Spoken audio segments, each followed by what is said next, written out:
In this Star Wars Bounty Hunter news update video, I will be sharing with you some new details on the re-release, such as control information and a new screenshot. But before we do get into all of today's news though, make sure you do subscribe to this channel so you won't miss any future news updates on the Bounty Hunter re-release. So, last week, this classic 2002 Star Wars game was announced to get a re-release. It was previously limited to the PS2 and GameCube, but it's now coming to the Nintendo Switch, Xbox, PC, and the current generation of PlayStation consoles. Many people were very excited by this news, but it was also met with a lot of skepticism because Aspyr recently released the Battlefront Classic Collection and completely botched it. I've seen hundreds of comments on my videos talking about how they aren't going to be giving this a go because of the recent re-release, which is totally understandable, even though Aspyr has had an okay track record in the past with re-releases.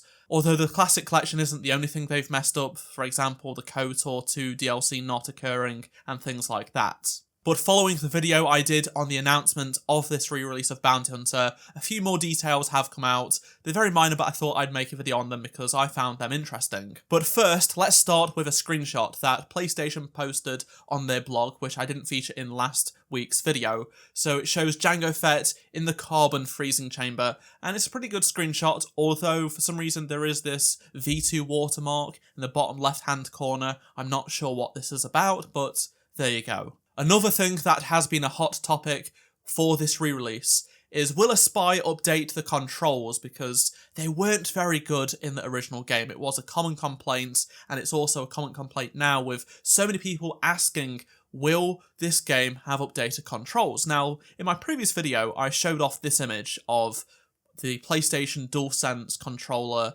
features that are exclusive to that controller because it has the light bar, the adaptive triggers, and the speaker at the front. But something that was right in front of us were the updated controls. They are using the triggers for blasters. So there will be updated controls somewhat, because in the original game you didn't use the triggers to fire. So with the triggers being confirmed to be how you fire your blaster on both the left and right trigger, so that means they have indeed moved around the control scheme. I can't believe myself or no one else realised this, but there you go. We just don't know how the camera is going to work. Hopefully the janky camera has been fixed. In my opinion, that is the bigger issue with the game's controls. The camera just is not fun to use. Unfortunately, they have not revealed any details on this, even though it is a pain point of this original game. They really should have included it in the marketing material if they have indeed changed them. So that doesn't give me a lot of hope that they have indeed revamped the camera, but I really do hope they have, at least just a little bit. Now on to the game's preload and splash screen, because on Xbox you can preload the game right now. It comes in at 10.87 gigabytes. If you pre-order the game, you're able to install it already, or if you go to the Xbox mobile app like I did and search Bounty Hunter, you can then install it directly to your console without having to pre-order the game. Launching the game just gives you this splash screen as expected. It is the cover art, but of course you can't play it until August 1st. With the Battlefront Classic Collection, they did do a bunch of pre-release updates.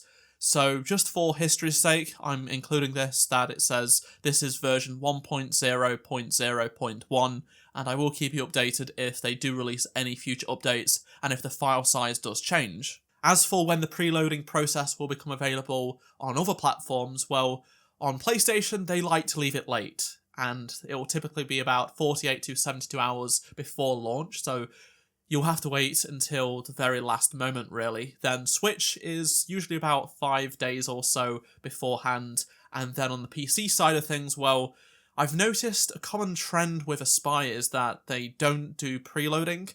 So yeah, you will probably have to wait until the game unlocks on Steam before you can actually download it, which will be its launch effectively, which is not great at all, but it is what it is. Now, speaking of file size, this is something I am a little bit worried about, because this was a big issue with the Battlefront Classic Collection. The game comes in at just under 11 gigabytes on Xbox, 15 on PC, and just under 10 on Nintendo Switch. The PlayStation side of things has not been revealed yet, but that is a lot bigger than the original file size of this game. So the original game, back in 2002 on the PS2, is around 2 gigabytes. Now, this is quite substantially a big increase. Now, they are using 4K textures, probably AI upscaled like the Battlefront Classic Collection, but that is still quite a big increase in terms of file size. If you remember back to the Battlefront Classic Collection, the original 2 games came in at around like 10 gigabytes combined, but then on Xbox and PC it was basically like 60 gigabytes until a recent update which did halve it, but still, it's ridiculously huge in size and should not be like that. Sure, this re-release does include new content like the Boba Fett skin, as well as the flashlight, but that's besides the point. It does not equate to 10 or so extra gigabytes whatsoever. That's my main worry with this, and perhaps that could be the fact that it's not a very well optimised port, much like the Battlefront Classic Collection, so I really do hope this game does restore Aspire's reputation. It comes out the gates pretty smooth, it's really well done, and the Battlefront Classic Collection was just a big hit to their reputation and isn't what the future will be like. Also, here is a look at the icon for the PC version of the game. So this is your desktop icon, basically. It's cut down from the key art, which is expected. Also, even though I did say in my previous video that there would be achievements and trophies, people were asking if there were achievements and trophies. There will be, I said in my video, and those will be revealed in the coming days and weeks before launch, so I'll make a video when those all do get revealed, and they hopefully should be some interesting achievements. I would love to hear your thoughts on anything I've talked about in this video down in the comment section below, so please do let me know, I'll read them all. And if you enjoyed this video, please do drop a like to help support the channel. Subscribe so you don't miss any future news updates on this re-release of Bounty Hunter. And if you missed any of my previous videos, click on the playlist on screen right now, and I shall see you in my next video. Goodbye.